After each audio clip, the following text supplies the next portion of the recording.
একদম ফুলকো ফুলকো কাবলি ছোলার পরোটা করলাম আজ। তো কাবলি ছোলার পরোটা করার জন্য আমি 6 থেকে 7 ঘন্টা কাবলি ছোলাগুলোকে ভিজিয়ে রেখেছিলাম।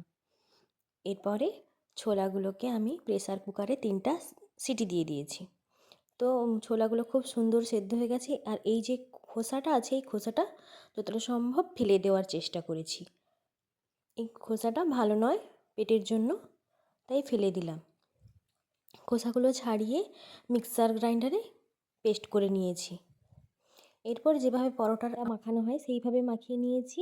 চিনি, লবণ, সাদা তেল দিয়ে মাখিয়ে রেখে দিয়েছি আধ ঘন্টা। এরপরে কড়াই চাপিয়ে আমি দিয়ে দিলাম রসুন থেতো। পুরটা তৈরি করব এর জন্য। এরপর দিয়ে দিলাম পেঁয়াজ কুচি আর টমেটো কুচি, ধনে পাতা দিয়ে একদম ভেজে নেব। হলুদ গুঁড়ো, লবণ, ধনে গুঁড়ো, লঙ্কার গুঁড়ো, হিং সব কিছু দিয়ে দিলাম। দিয়ে কিছু সময় ভালো করে কষানোর পর যখন দেখব যে পেঁয়াজটা গলে গলে আসছে, টমেটোও খুব ভালোভাবে সেদ্ধ হয়ে গেছে, তখন আমি কাবলি ছোলার পেস্টটা দিয়ে দেব। দিয়েও কিছু সময় ভালো করে কষিয়ে নেব।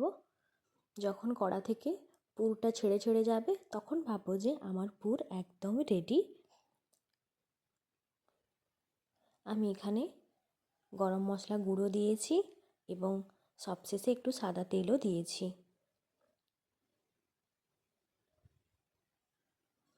পুরটা যদি আপনি একদম পারফেক্ট করতে পারেন তাহলে পরোটার স্বাদ খুবই ভালো হয়।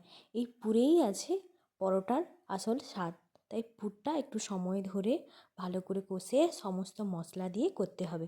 এরপর আগে থেকে মাখিয়ে রাখা ময়দা থেকে লেচি কেটে গোল করে মাঝখানে পুর দিয়ে দেব।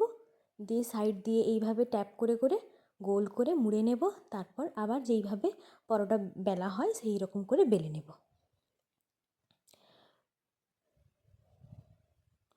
বেলা হয়ে গেলে ফ্রাইং প্যানে প্রথমে পরোটাটা দিয়ে দিলাম, দুপাশ সেঁকে নিয়ে তারপর তেল দিয়ে দিলাম, সাদা তেল দিয়ে এরকম করে ভাজতে থাকবো। এরকম করে ভাজলেও পরোটাটা একদম ফেটে যাবে না আর ফুলকো ফুলকো হবে, একদম ফুলে উঠবে খুব সুন্দরভাবে, নরমও হবে খুব পরোটাটা। এখানে আমি সমস্ত পরোটাগুলো ওই একই পদ্ধতিতে ভেজে নিচ্ছি এক এক করে। তো এর আগে যদি আপনারা না করে থাকেন এইভাবে কাবলি ছোলার পুর ভরা পরোটা, তো অবশ্যই বাড়িতে একবার ট্রাই করবেন, ভালো লাগবে। ডালের পুর ভরা পরোটা যেরকম লাগে ঠিক সেরকমই লাগবে, খুবই সুন্দর লাগবে।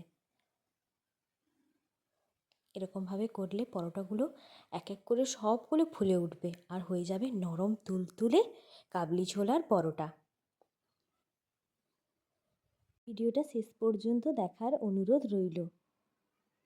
আমার এই রেসিপিগুলি যদি আপনাদের ভালো লেগে থাকে তাহলে প্লিজ আমার এই চ্যানেলটিকে সাবস্ক্রাইব করে আমার পাশে থাকবেন। আর আমার এই কাবলি ছোলার পরোটা রেসিপিটি কেমন লাগলো অবশ্যই কমেন্ট করে জানাবেন।